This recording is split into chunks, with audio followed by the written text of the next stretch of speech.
Article 317 पर supreme court का फैसला आ गया है और सुप्रीम कोर्ट ने आर्टिकल 317 पर सुप्रीम कोर्ट ने यह बताया है कि यह अस्थायी रूप से जम्मू और कश्मीर में यह नियम लगे जाएंगे, क्योंकि वर्ष 2019 में 370 धारा हटाया गया था और वहीं सुप्रीम कोर्ट में यह याचिका 2020 में दायर किया गया था और 4 साल 4 महीने और 4 दिन के बाद सुप्रीम कोर्ट धारा 370 को लेकर अपने आर्टिकल 317 को कश्मीर से हटाया गया और सुप्रीम कोर्ट ने यह फैसला सही ठहराया है।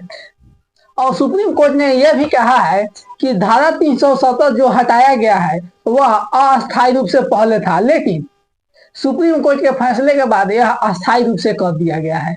और वही सुप्रीम कोर्ट के फैसलों ने 5 न्यायाधीश के पीठ पर यह फैसला सुनाया गया है, जिसमें सुप्रीम कोर्ट यह भी कहा है कि वर्ष 2024 सितंबर माह तक कश्मीर और जम्मू में वहां चुनाव कराया जाए और 4 साल 4 महीने और 4 दिन के बाद सुप्रीम कोर्ट का फैसला आने के बाद कई नेताओं ने अपने बानी से युद्ध का आरंभ कर दिया है।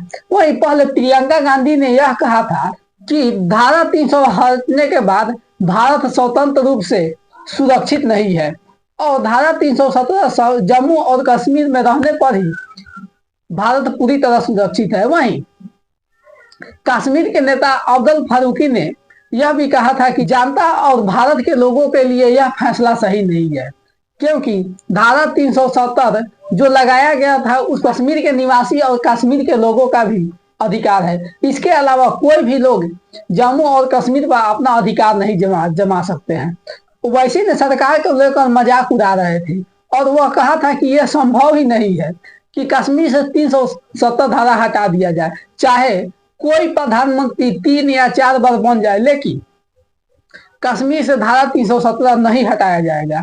और कश्मीर के नेता महबूबा मुफ्ती ने यह कहा था कि धारा 370 हटने के बाद कोई तिरंगा कश्मीर में नहीं फहराया जाएगा और देश के कई टुकड़े हो जाएंगे। और 4 साल के बाद सुप्रीम कोर्ट का फैसला आने के बाद जो सभी नेताओं अपने बानी से युद्ध का आरंभ कर चुके थे और सभी के आज जुबान पर ताला लग चुका है।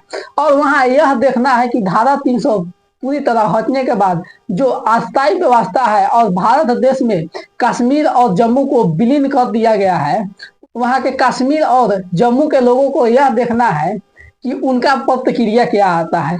अगर उनका प्रतिक्रिया सही रहा तो बहुत अच्छे से उन जगहों पर तरक्की की जाएगी। विश्व के स्वर्ग कहे जाने वाले जम्मू और कश्मीर में पर्यटक जगह के लिए भी खूब प्रसिद्ध हो जाएंगे। वहाँ कई फेमस मंदिर है, मस्जिद भी है, गुरुद्वारा भी है। और 370 हटने के बाद लोकसभा में 2 बिल पास हुए थे, में जहाँ सीटों की संख्या पहले 37 थी उसे बढ़ाकर 43 कर दी गई है। दूसरा बिल ये था कि जम्मू में पहले 46 सीट थी, अब उसे 47 सीट कर दिया गया है और 24 सीटें पीओके के लिए रिजर्व रख दिया गया है। और विपक्ष के नेताओं ने यह पूछा कि 24 सीटें क्यों पीओके के लिए रखा गया है, क्योंकि पीओके अभी पाकिस्तान के कब्जे में है। और भारत का गृह मंत्री अमित शाह ने यह कहा कि अगर हमारी सरकार रही तो पीओके को भी अपने साथ मिला लेंगे और उसे भारत में लेकर आएंगे। अगर आप लोग विरोध करना छोड़ दे तो अगर आप लोग इसी तरह विरोध करते रहे तो आप लोगों के पास कुछ ही गिनी चुनी सीटें बची हुई है, उसके बाद और भी सीटें नहीं रहेगी। 5 अगस्त 2019 को आर्टिकल सरकार की ओर से 370 खत्म किया गया था, क्योंकि उस समय कश्मीर में त्रिशंकु की सरकार थी और कश्मीर में सीएम के पद के लिए कोई उम्मीदवार नहीं था और न ही कोई पद की इतनी बहुमत पहुंची थी कि वो अपना सरकार बना पाए। वहां 3 पार्टियां थी, जिसमें महबूबा मुफ्ती की अलग पार्टी थी, अब्दुल्ला फारूकी की अलग पार्टी थी और उमर अब्दुल्ला की अलग पार्टी थी। इसको लेकर सभी पार्टियों में बराबर बराबर की सीटें आई थी और किसी भी पार्टी के पास इतनी बहुमत नहीं थी कि वो अपनी सरकार बना ले। और किसी भी राज्य में अगर त्रिशंकु की सरकार आ जाती है, उस राज्य में राष्ट्रपति शासन लागू कर दिया जाता है। इसी को देखते हुए और इसी का भारत सरकार ने फायदा उठाया। उस समय भारत सरकार की ओर से जब भारत के प्रधानमंत्री नरेंद्र मोदी और गृह मंत्री अमित शाह ने यह फैसला किया कि यही सही समय है, क्योंकि कश्मीर और जम्मू में धारा 370 लागू है और इससे अच्छा मौका हटाने का नहीं होगा। और धीरे धीरे वहां पुलिस और फोर्स भेजना चालू कर दिया। धीरे धीरे पूरे कश्मीर और जम्मू में अपनी सुरक्षा कर्मियों को बढ़ा दिया और धारा 370 हटा दिया। जब धारा 370 वहां हटाया जा रहा था तो वहां के प्रमुख नेता जिसमें महबूबा मुफ्ती, अब्दुल्ला फारूक, उमर अब्दुल्ला यह कह रहे थे कि धारा 370 हटाने से पहले हमारी लाशों से गुजरना पड़ेगा।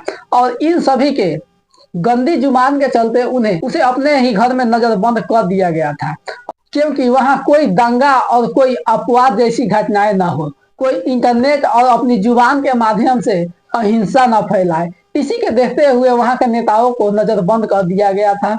वहां इंटरनेट की सेवाएं बंद कर दी गई थी। जिस तरह भारत सरकार ने धारा 370 हटाकर कश्मीर और जम्मू के लोगों को भारत के लिए रास्ता खोल दिया है, उसे आप ही को फायदा होगा। लोग घूमने जाएंगे, पर्यटक स्थान के लिए प्रसिद्ध होंगे, वहां फैक्ट्रियां लगेगी, जिसे आप ही को तरक्की होगी और पूरे देश का भी मनोबल बढ़ेगा।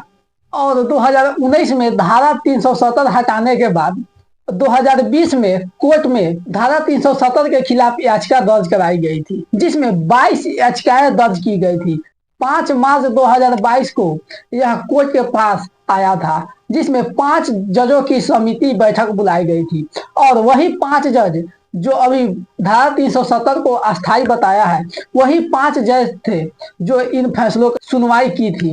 धारा 370 को लेकर मैं एक अलग से वीडियो बना दूंगा कि धारा 370 क्या है, यह क्यों लगाया गया था, और आप लोग उस वीडियो को जरूर देख लीजिएगा। आर्टिकल 370 हटाने की खुशी में आप सब लोगों की ढेर सारी शुभकामनाएं और ढेर सारी बधाइयां। जय हिंद।